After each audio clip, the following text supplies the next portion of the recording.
શહેરમાં આવેલ ઓજ ઇન્સ્ટિટ્યૂટના વિદ્યાર્થીને યુવતીના પિતા દ્વારા છરી માર્યાની ઘટનાના સીસીટીવી ફૂટેજ આવ્યા સામે। ભાવનગર શહેરમાં આવેલ ઓજ ઇન્સ્ટિટ્યૂટના વિદ્યાર્થીને યુવતીના પિતા દ્વારા છરી માર્યાની ઘટનાના સીસીટીવી વિડીયો સામે આવ્યા હતા, જેમાં પ્રેમ પ્રકરણની વાત છે। વાલીએ વિદ્યાર્થીને શિક્ષક વિરલભાઈ દવેની હાજરીમાં છરી વડે હુમલો કરતા વિરલભાઈએ તથા ઓજ ઇન્સ્ટિટ્યૂટના પટ્ટાવાળાએ પોતાના જીવને જોખમમાં રાખી વિદ્યાર્થીને બચાવ્યો હતો તથા સ્કૂલના મુખ્ય ટ્રસ્ટી નીરવભાઈ દવે તથા અન્ય શિક્ષકગણ મળી તત્કાલ ઇજાગ્રસ્ત યુવકને હોસ્પિટલ પહોંચાડી તત્કાલ યોગ્ય સારવાર મળે તેવી વ્યવસ્થા કરી હતી। જો આમાં થોડું પણ વિલંબ થયું હોત તો જીવ જોખમમાં હોત એવું ડૉક્ટરનું કહેવાનું હતું। આમ ઓજ ઇન્સ્ટિટ્યૂટના સંચાલકો દ્વારા સમય સૂચકતા તથા માનવતા દાખવી તેમજ તત્કાલ વર્તેજ પોલીસ સ્ટેશનને પણ જાણ કરી હતી, જ્યારે પોલીસ પણ તરત ઘટના સ્થળે પહોંચી હતી।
મારું નામ મનસુખભાઈ નકાભાઈ નાગોથા, ગામ માળિયા।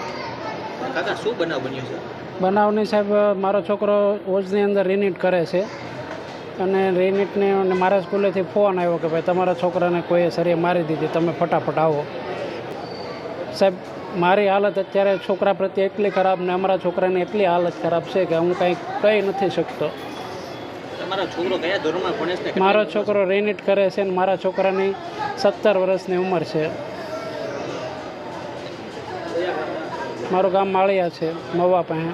તમને કોણ જાણ કરવામાં આવી? તમને જાણ કરવામાં સ્કૂલની અંદરથી જ ફોન આવ્યો કોઈ સંચાલકનો કે ભાઈ તમારા છોકરાને સરી મારી કોઈ શકશે, તમે ફટાફટ આવો સ્કૂલે એમ। છતાં ના સાહેબ, મને એવું કંઈ નામ નહોતું આપ્યું। મને એવું કીધું એક ભાઈ સરી મારી છે અને તમે ફટાફટ હોસ્પિટલ પહોંચો, અમે એને હોસ્પિટલ લઈને જઈએ છીએ એમ, એટલું કીધું મને સ્કૂલ તરફથી। તો મેં ફોનમાં એવું કીધું કે સાહેબ સ્કૂલની અંદર સરી મારી તો તમે બધા શું કરતા? ઓજ સ્કૂલ છે, રીનીટ ઓજ સ્કૂલ સિત્રા રોડ ઉપર આવેલી છે, બસ એટલો ખ્યાલ છે મને।